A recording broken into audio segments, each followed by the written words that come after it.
아는 만큼 보입니다. 아는 만큼 들리고요. 아는 만큼 느낍니다. 아는 만큼 누릴 수가 있습니다. 그래서 아는 것이 힘이다, 그렇게 이야기를 합니다. 여러분, 이 그림이 무슨 그림인 줄 아세요? 혹시 저 예술 작품이 누구의 작품, 또 지금 현재 산다면, 구입한다면 얼마 정도 될까 예측하실 수 있습니까? 여러분, 저 그림은 그림이 아니고 조각품인데요. 저 조각품이 여러분 인터넷에서 딱 쳐보면 걷는 사람이라는 제목을 가지고 쳐보면요, 이 세상에서 현재 가장 비싼 예술품으로 나올 거예요. 저 가격이 이 세상에서 제일 비싸다고 그러는데 얼마 정도 하시는 줄 아시겠어요? 한 얼마 정도 하는 줄 아시겠습니까? 얼마라고요? 1억 432만 불, 한국 돈으로 1197억 원.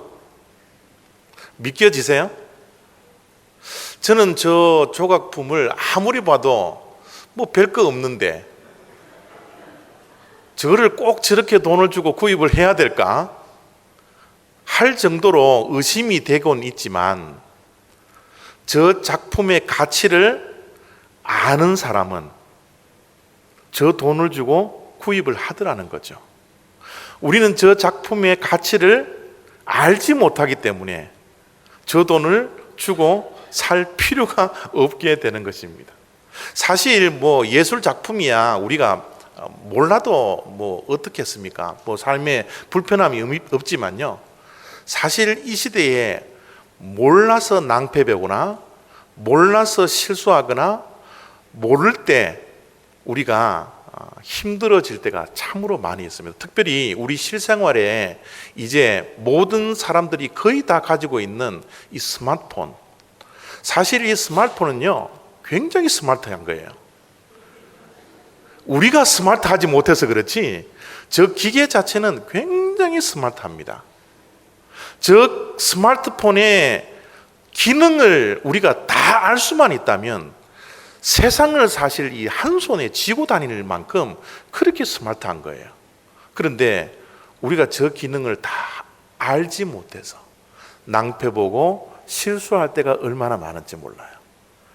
예를 들면 오늘은 그런 분위기 없는데요, 이 교회 예배를 드리면서 벨이 울릴 때가 간혹 가다가 있더라는 거죠. 근데 벨이 울리는데 이거를 빨리 꺼야 되는데, 음을 없애야 되는데 기능을 알지를 못하니까 끄고 싶어도 끌 수가 없어서 남에게 피해를 주는 우리 성도님들이 때로는 있더라는 거죠. 요즘은 컴퓨터 시대입니다. 요즘은 들고 다니는 태블릿을 들고 다니는 컴퓨터 시대예요. 스마트폰은 여러분 정말 전 세계의 모든 정보를 우리에게 알려주는 그런 발전된 기계입니다. 이 기계를 모르면 우리가 실생활에서 들고는 다니고 있지만 얼마나 불편할 때가 많이 있는지 모른다는 거예요. 물론 저 기계를 모른다고 해서 또 우리가 또 어떻게 되는 것도 아니에요. 그렇게 또 살아가요. 그러나 여러분, 우리가 신앙생활을 하면서 반드시 알아야 할 것들이 있습니다. 이 신앙생활을 하는데 꼭 알아야 할 것들을 우리가 모른다면 이거는 불편한 정도가 아니에요. 우리가 아는 것만큼 누릴 수 있기 때문에, 아는 것만큼 즐길 수 있기 때문에, 아는 것만큼 들을 수 있고 느낄 수 있고 보일 수 있기 때문에 신앙생활에 꼭 알아야 할 것들은 우리가 반드시 알아야 합니다. 사도 요한이, 이 사도 요한이 쓴 요한 1서를 마지막으로 결론을 지으면서 우리가 반드시 신앙생활을 할 때 알아야 할 것들에 대해서 몇 가지를 이야기를 하고 있습니다. 그 가운데 처음으로 이렇게 13절 속에 우리가 반드시 알아야 할 것을 말씀을 하고 있습니다. 내가 하나님의 아들의 이름을 믿는 너희에게 이것을 쓰는 것은 너희로 하여금 너희에게 영생이 있음을 알게 하려 함이라. 예수를 믿는 하나님의 자녀들, 바로 저와 여러분들에게 말씀을 하는데 우리가 무엇을 반드시 알아야 된다고요? 우리에게 무엇이 있다는 것을 알아야 된다고요? 영생이 있음을. 지금 사도 요한이 쓰는 글을 보면 믿지 아니하는 자들에게 쓰고 있는 게 아니에요. 믿는 우리들을 향하여서 쓰고 있는 겁니다. 그러면 믿고 있는 자들이 모르는 채 살아가는 그런 신앙생활을 하시는 분들, 교회생활 하시는 분들이 분명히 있다라는 거예요. 그 당시에도 예수님을 믿는다고 하지만 그들에게 믿음의 결과로서 영생이 주어지고 영생을 우리가 가지고 있다라는 사실을 모른 채 하루하루를 살아가는 성도들이 있더라는 겁니다. 우리 현대에도 예수님을 믿는다고 하면서 이 영생이 우리에게 주어지는 것인지 조차도 모른 채 하루하루를 살아가고 교회만 왔다 갔다 하는 그런 성도들이 때로는 있더라는 것이죠. 여러분, 영생이 무엇이라고 생각하세요? 우리가 예수 그리스도를 믿고 가지고 있는 이 영생이 무엇이라고 생각하십니까? 무엇이라고 알고 있어요? 물론 우리들이 다 알고 있는 영생, 우리가 예수 그리스도를 믿고 미래에 천국에 가서 영원한 생명을 가지고 영원히 사는 그 생명, 그것이 우리는 영생이라고 우리는 누구든지 알고 있습니다. 그러나 성경에서 말하는 영생이 그 의미밖에 없을까요? 미래에 우리가 누려야 할, 우리가 가지는 그 소망, 영생의 소망, 영원히 사는 것에 대한 소망, 천국에 들어가는 그 소망, 그 소망이 영생의 모든 뜻이라고 여러분들 알고 있습니까? 여러분, 천국이라는 것이 뭐예요? 우리가 가야 할 천국이 뭡니까? 그 천국에서 우리가 영원히 영생의 삶을 산다라는데 그 천국이라는 것이 무슨 의미가 있을까요? 천국은 어디에 있어요? 천국은요, 하나님이 계신 곳이 천국입니다. 하나님이 계신 곳이 천국이에요. 여러분, 우리의 집은 어디에 있습니까? 우리의 집요, 내 집요. 우리가 집을 떠나고 어디 여행을 갔다가 내 집으로 돌아가야 되겠다 할 그 내 집은 어디에 있습니까? 내 집이라는 개념은 무슨 개념을 가지고 있어요? 내 집이라는 것은 내가 결혼하기 전에는 부모님이 함께 사는 그 집이 내 집이었어요. 이제 결혼을 하면 배우자가 있는 그 집, 남편이 있는 그 집, 아내가 있는 그 집, 또 결혼을 해서 자식을 놓으면 자식들이 사는 그 집이 내 집이지 않습니까? 동일하게도 천국은 하나님께서 계신 곳이 천국입니다. 우리가 죽어서 천국에 간다라는 것은 하나님이 계신 그곳에 우리가 영원한 생명을 가지고 가는 거예요. 여러분, 하나님이 있는 곳이 어디입니까? 하나님은 어디에 계세요? 하나님이 집은 어디에 있습니까? 하나님은 어디에 거하십니까? 하나님이 임재하시는 그것이 어디입니까? 바로 이곳이에요. 천국은 물론 우리가 생각하는 미래에 가져야 할 우리가 가야 할 본향이 천국이지만 그것만으로 알고 있어서는 안 된다라는 거예요. 하나님은 이 자리에 임재해 있으면 이곳이 천국이라는 겁니다. 하나님께서 우리의 가정 속에 있으면 그 가정이 천국이라는 거예요. 여러분, 그래서 우리가 영생을 가진다라는 것은 지금 이 시간 하나님이 계신 그곳에서 우리가 하나님과 친밀한 교제를 가지는 것, 그것이 영생의 삶이에요. 미래에 가져야 할 우리의 특권이지만 오늘 우리가 누려야 할 영생의 삶이 우리의 삶 가운데 분명히 존재하더라는 것이죠. 우리가 하나님께서 계신 곳에 우리가 있다면 하나님과 사귀어야 합니다. 하나님과의 깊은 관계를 가져야 해요. 친밀한 관계를 가지는 것이 영생의 삶이라는 사실입니다.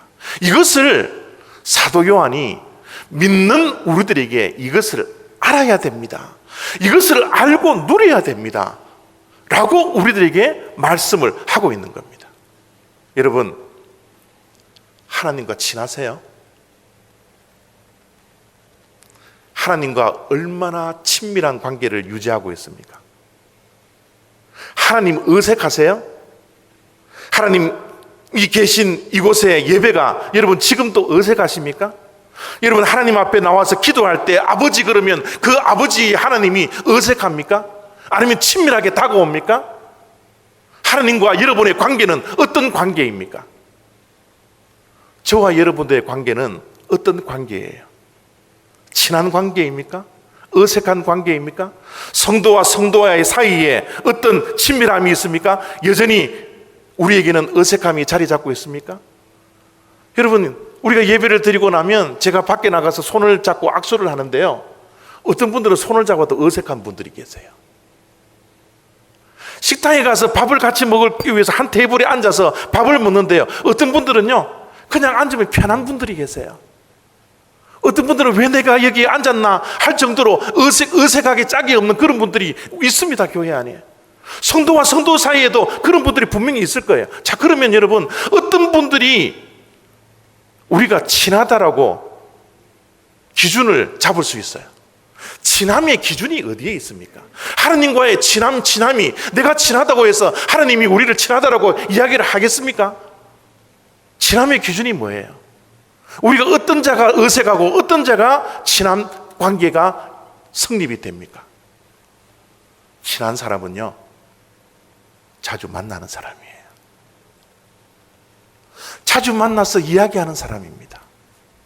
자주 만나서 자기의 속마음까지 이야기할 수 있는 그 관계가 우리는 친밀한 사람이라고 그래요. 일주일에 한 번 만나서 이야기하면 우리는 계속해서 어색할 뿐이에요. 일주일에 계속해서 전화도 하고 서로 밥도 먹고 서로 탁구도 치고 서로 등산도 다니고 하면 우리는 친숙한 관계가 됩니다. 그럼에도 불구하고 우리가 일주일에 한 번씩 만나서 예배만 드리고 돌아가는 그런 관계가 된다면, 제가 우리 올리브교회 15년을 목회를 하고 있는데 15년 같이 신앙생활을 해도 전혀 친숙한 관계가 될 수가 없는 거예요. 하나님의 관계가 그렇습니다. 하나님의 관계가 친숙하게 되려면, 전혀 어색한 관계가 되지 않으려면 만나야 합니다. 자주 만나야 해요. 주일 예배만 드리는 것이 아니라 우리의 삶 속에서 하나님과의 관계를 가지셔야 합니다. 대화를 나누셔야 돼요. 내 속마음을 드러내시고 주님과 대화하셔야 됩니다. 그럴 때 우리는 영생의 삶을 살고 있습니다라고 이야기하고 있는 거예요. 미래에만 누릴 영생의 삶이 아닙니다. 오늘 이 시간 내가 하나님과 얼마나 친밀한 관계로 서로 사랑하며 서로 아끼며 서로 섬기며 서로 대화하며 친밀한 사귐이 있느냐, 이것이 영생의 삶입니다. 이 영생의 삶을 알면 우리가 누려야 합니다. 영생은 우리들에게 누리라고 주신 거예요. 영생은 미래에만 우리가 가지는 것이 아니라 현재의 내 삶 속에서 우리의 인생의 발걸음마다 이 영생의 삶을 누리라고 하나님께서 우리들에게 주신 것입니다. 이 영생이 오늘 이 시간에 우리들에게 주신 것이라고 아는 사람은 어떤 삶을 살게 되나 그러면요, 14절 15절 말씀에 사도 요한이 이렇게 말씀을 합니다. 그의 뜻대로 무엇을 구하면 들으심이라. 우리가 무엇이든지 구하는 바를 들으시는 줄을 안즉 우리가 그에게 구한 그것을 얻은 줄을 또한 아느니라. 여러분, 안다라는 단어가 너무 많이 나오죠. 여러분, 우리가 신앙생활 하는데 꼭 알아야 될 삶들이 무엇인 줄 아세요? 하나님께서 우리가 구하는 것을 어떻게 해요? 들으시는 줄 우리가 알아야 된다는 거예요. 하나님은 단순히 들을 뿐만 아니라 어떻게 해요? 우리가 구하는 것을 하나님께서는 응답해 주신다라는 거예요. 여러분, 이게 영생의 삶입니다. 이 영생을 아는 자들은 주님 앞에 나와서 기도하고, 왜 기도해야 됩니까? 여러분, 하나님께서 우리의 기도를 들어주시니까, 이것을 아니까 기도할 수밖에 없는 거예요. 기도를 들어주실 뿐만 아니라 하나님께서는 기도에 대해서 응답해 주신 것을 우리가 아니까 기도의 자리에 나올 수밖에 없는 것이죠. 기도는요, 정말 우리 크리스찬들이 가질 수 있는 최고의 특권인 것 같아요. 여러분, 믿지 아니하는 자들에게는 기도의 특권이 주어지지 않습니다. 예수 그리스도를 믿지 아니하는 자들이 어떻게 예수의 이름으로 하나님 아버지께 기도할 수 있겠어요? 기도하는 것, 예수의 이름으로 하나님 아버지께, 세상 이 모든 만물을 창조하신 그 하나님께, 그 보유하신 하나님께 기도할 수 있는 것은 우리 믿는 자들의 특권 가운데 특권이라는 거예요.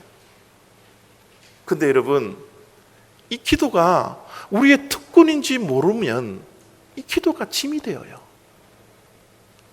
기도가 무거워집니다. 기도하라고 하면 이게 짐이 되어서 스트레스를 받아요.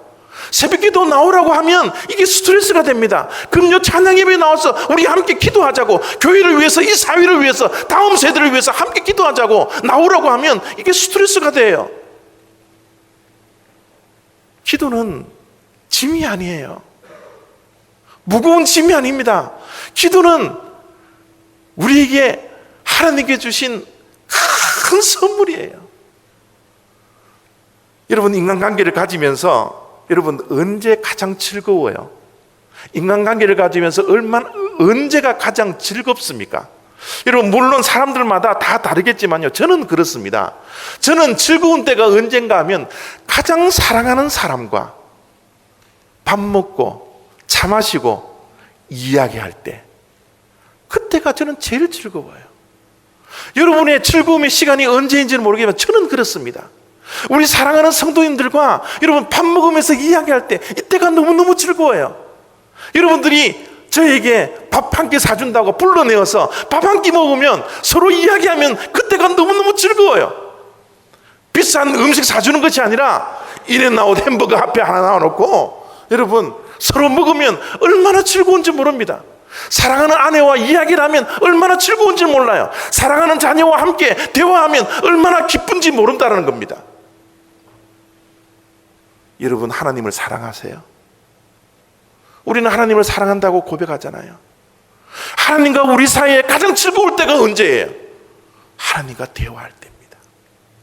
하나님과 대화하면서 내 속내를 이야기하고, 내가 감추어졌던 그 죄악들도 이야기하고, 내가 어려웠던 이야기를 또 하고, 무거운 짐들도 주님 앞에 이야기하고, 기쁜 이야기도 주님께 이야기하는 그 시간, 나에겐 가장 즐거움의 시간이고 하나님께도 가장 즐거운 시간이에요. 그래서 여러분, 기도하는 것은요, 부모님이 아이들과 함께 여러분 노는 거예요. 기도는 아버지 하나님과 우리가, 자식된 우리가 함께 놀이터에서 노는 겁니다. 여러분, 기도가 놀이가 되시기를 바랍니다. 기도는 우리가 하나님 앞에서 노는 거예요. 하나님과 함께 노는 겁니다. 아버지와 함께 노는 거예요. 자녀들이 아버지와 놀 때 얼마나 여러분 세상의 걱정과 염려 다 들고 나서 아버지와 엄마와 놉니까? 그렇지 않아요. 아버지와 엄마가 노는 그 아이의 마음과 그 모습은 얼마나 평온한지 몰라요. 여러분, 기도는 영적인 놀이입니다. 기도의 장은 놀이터예요. 하나님과 우리가 함께 노는 것이 바로 기도하는 것입니다. 그렇기 때문에 즐거운 거예요. 놀이터에서 노는 아이들이 얼마나 즐거워합니까? 여러분, 우리의 신앙생활, 우리가 정말 이런 기도가 우리의 특권이라는 사실을 알고 하나님께서 우리의 기도를 들어주시고 응답해 주신다는 것을 알고 날마다 놀이터에 나와서 하나님께 기도하면 하나님께서 응답해 주시는데, 우리 믿는 자들은 어떻게 해요?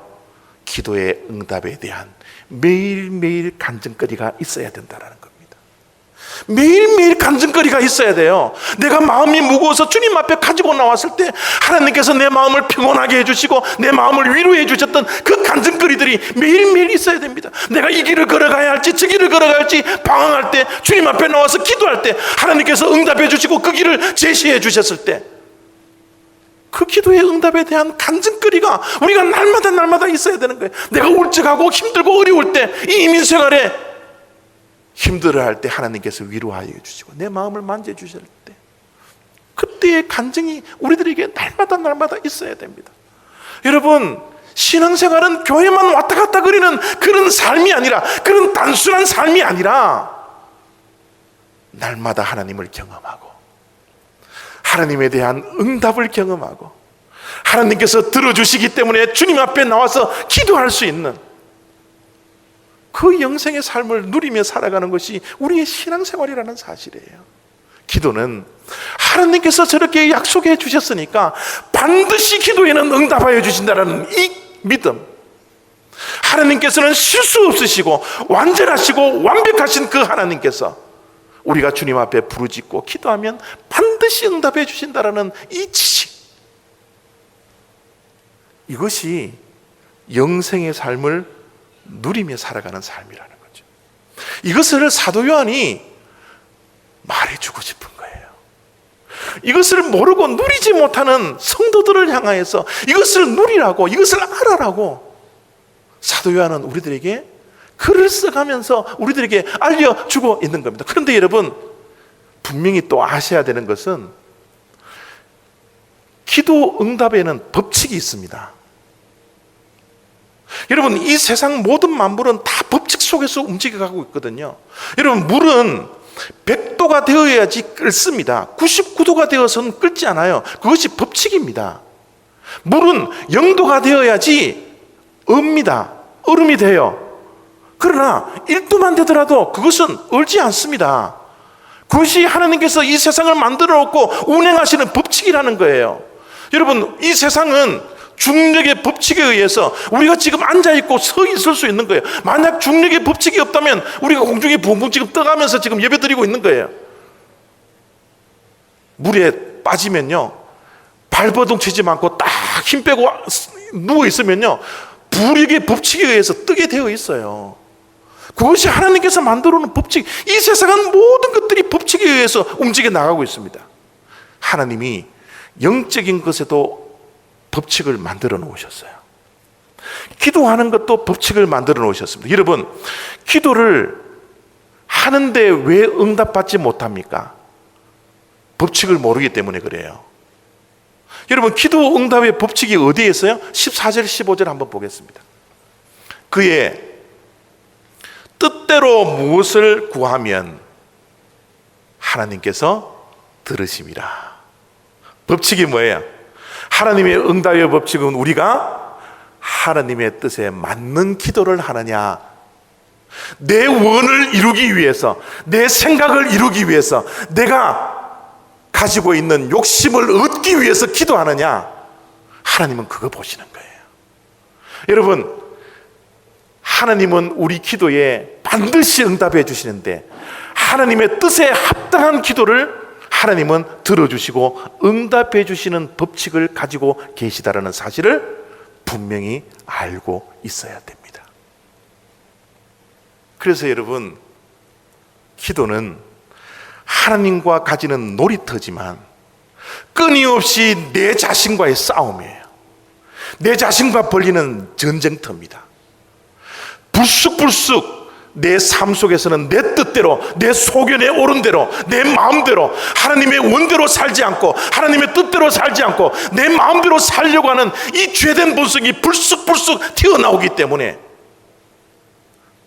내 뜻을 버리고 내려놓고 하나님의 뜻대로 살기 위해서는 우리가 기도를 통해서 처절한 싸움을 해야 된다는 거예요. 여러분, 예수님께서도 처절한 싸움을 기도를 통해서 하셨지 않습니까? 겟세마네 동산에서 하나님의 뜻대로 하지 않고 내 뜻대로 하려고 하는 그 죄된 그런 인간의 본성이 여러분 불쑥불쑥 튀어나왔던 그런 예수님의 모습이 있었지 않습니까? 그래서 예수님도 겟세마네 동산에서 기도해요. 어떻게 기도합니까? 하나님의 원대로 하시고 내 원대로 하지 마시옵소서. 어떻게 기도합니까? 땀과 피를 흘려가면서 하시는, 피땀을 흘리면서 기도하시는 거예요. 자기 자신과의 싸움에서 이기려고 하나님의 뜻대로 십자가를 지시고 사명을 감당하기 위해서 피땀을 흘리셨다라는 거죠. 여러분, 우리의 기도는 하나님과의 놀이터지만, 하나님과 교제하고 나누고 사귀고 친밀한 교제를 나누는 터이지만, 또 한편으로는 우리가 기도로 이 세상에서 하나님의 뜻대로 살기 위해서, 내 마음대로 내 계획대로 살지 않기 위해서 벌리는 영적 전쟁터라는 것을 알고 우리가 기도를 해야 된다는 겁니다. 이 기도를 하는 삶이 우리가 영생을 누리는 삶이라는 거예요. 이것을 알아라는 겁니다. 그래서 우리를 기도의 현장으로 자꾸 우리를 불러내신다라는 거예요. 사도 요한이 오늘 마지막 말씀으로 또 우리가 신앙생활을 하면서 반드시 알아야 할 것이 있는데, 그것이 뭐냐면 18절 말씀입니다. 하나님께로부터 난 자는 다 범죄하지 아니하는 줄을 우리가 아노라. 하나님께로부터 나신 자가 그를 지키심에 악한 자가 그를 만지지도 못하느니라. 여러분, 저 말씀을 읽으면요, 진짜일까? 하나님께로부터 난 자는 바로 우리들이잖아요. 우리가 거듭난 자라면 하나님께로부터 난 자잖아요. 하나님께로부터 난 자는 뭘 알아라고요? 죄를 짓지 아니하는 줄 알아라는 거예요. 그런데 우리의 삶을 가만히 들여다보면 우리가 죄 짓지 않고 살 수 있어요? 여러분, 일주일 동안 죄 한 번도 안 짓고 이 자리에 앉아 계신 의인이 있습니까? 여러분, 우리는 날마다 죄를 지을 수밖에 없는 죄인이에요. 우리가 감추어서 그렇지, 우리 수치스러운 이 죄된 모습을 우리가 드러낸다면 이 자리에 서 있을 사람 아무도 없을 겁니다. 그런데 오늘 약속의 말씀, 하나님의 말씀은 뭐라고 그래요? 하나님께로부터 난 자들은 범죄하지 아니하는 줄을 너희가 알라는 거예요. 하나님께로부터 나신 자 예수 그리스도께서 우리가 죄를 짓지 않게 하기 위해서 우리를 지켜주시고, 악한 자 사단이 우리를 만지지도 못하도록, 죄를 짓지 않도록 우리를 보호해 주신다. 여러분, 우리가 날마다 죄를 짓는데 저 말씀은 무슨 말입니까? 저 말씀을 이해하고 완전히 알 수 있어요? 자, 그러면 여러분, 저 말씀을 이해하기 위해서는 우리가 언제 죄를 짓는지를 알아셔야 됩니다. 여러분, 우리가 언제 죄를 지어요? 예수님 밖에 있을 때,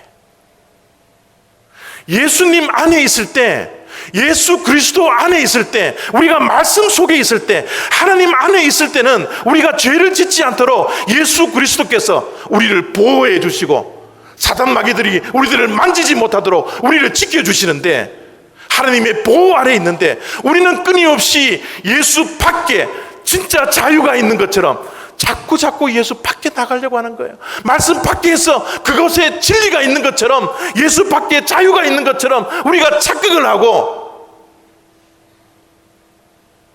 우리가 예수 밖에 살아갈 때 그곳에는 죄가 있을 수밖에 없다는 거예요. 예수 안에 있으면, 하나님께로부터 난 자가 예수 안에 있으면 하나님께서 우리를 죄를 이길 수 있는 성령 충만으로, 죄를 이길 수 있는 능력으로 우리와 함께 하시기 때문에 우리는 예수 안에서는 범죄함이 없다라는 것을 알아라. 그렇게 말씀을 해 주시고 있는 거예요. 그래서 19절 말씀 속에 이렇게 말씀을 합니다. 또 아는 것은, 우리가 또 알아야 되는 것이 무엇이 있나 그러면, 우리는 어디에 속하고? 하나님께 속하고 온 세상은 악한 자에게 처한 것이며. 여러분, 우리가 반드시 이 땅에서 알아야 할 것 가운데 하나는 우리가 속해 있는, 여러분, 속해 있는 것이 어디 있냐는 거예요. 우리가 어디에 소속되어져 있는가는 그걸 분명히 아셔야 된다는 겁니다. 우리의 정체성도 중요하지만 소속감도 너무너무 중요합니다. 우리는 어디에 소속되어져 있어요? 하나님께 소속되어져 있습니다. 여러분, 우리는 하나님의 나라의 시민권을 가지고 있는 사람들이잖아요. 여러분, 우리가 세상에 살고 있지만 세상의 법을 따라서 사는 것이 아니라 우리는 하나님 나라의 법으로 살아가야 되는 사람들이에요. 왜요? 우리는 하나님께 속해 있으니까. 미국의 삶은 미국의 법을 따라야 합니다. 한국의 삶은 한국의 법을 따라야 합니다. 로마에 가면 로마의 법을 따라야 해요. 하나님 나라의 사람들은 하나님 나라의 가치관으로 살아야 합니다. 여러분, 지난주의 말씀을 기억하십니까? 지난주의 말씀, 이 세상이 가지고 있는 가치관은 우리를 끊임없이 성공해라, 성공해라. 성공을 위해서는 수단과 방법을 가리지 마라.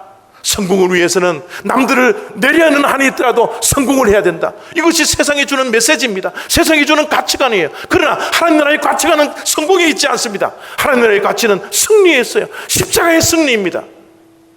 날마다 넘어져도 오뚜기처럼 믿음으로 승리하는 것이 우리 믿는 자들의 목표요, 목적입니다. 세상 사람들은 반드시 성공해라고 가르치지만 우리는 최후의 승리를 얻을 때까지 우리는 선한 싸움을 매일매일 싸워야 된다는 거예요. 여러분, 세상은요, 성공하기 위해서는 져서는 안 된다라고 가르치지만 우리는 지는 것이 이긴다라고 가르쳐요. 이것이 하나님 나라의 법칙입니다.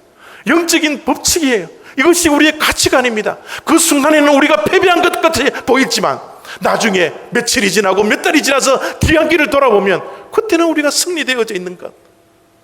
십자가가 바로 그런 승리지 않습니까? 사단의 승리인 것처럼 예수 그리스도의 패배인 것처럼 보였을지라도 3일 후에 완전한 승리를 주어줄게 하나님의 영광이 드러난 것이 십자가의 승리지 않습니까?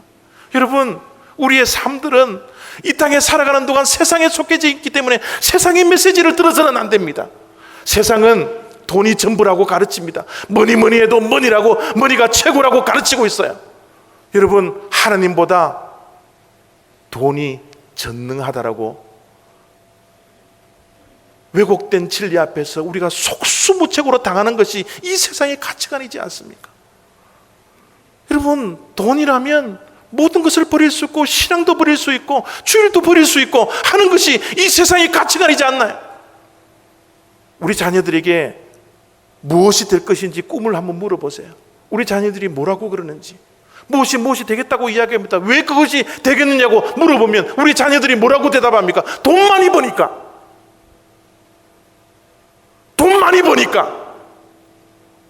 돈이 우리 인생의 전부가 되었습니다. 돈이 우리 인생의 목표가 되었어요. 목적이 되었습니다.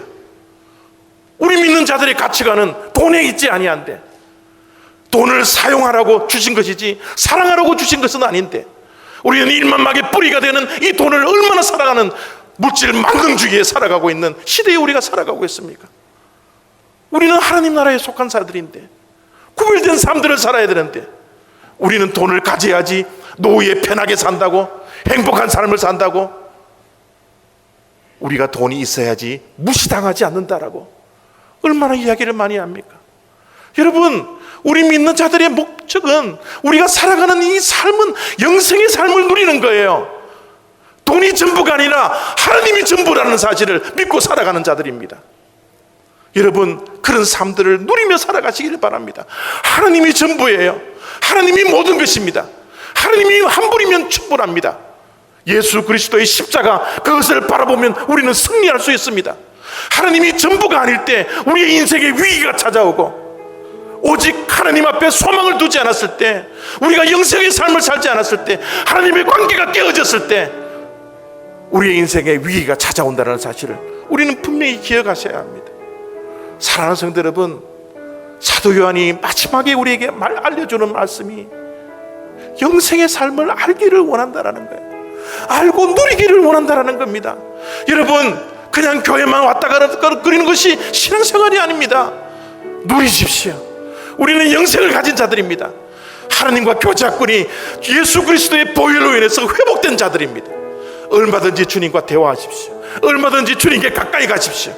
힘들고 어려울 때 주님 앞에 내 짐을 내려놓으십시오. 내가 힘들다고 이야기하십시오. 숨기지 마십시오. 내 수치를 하나님께 드러내십시오.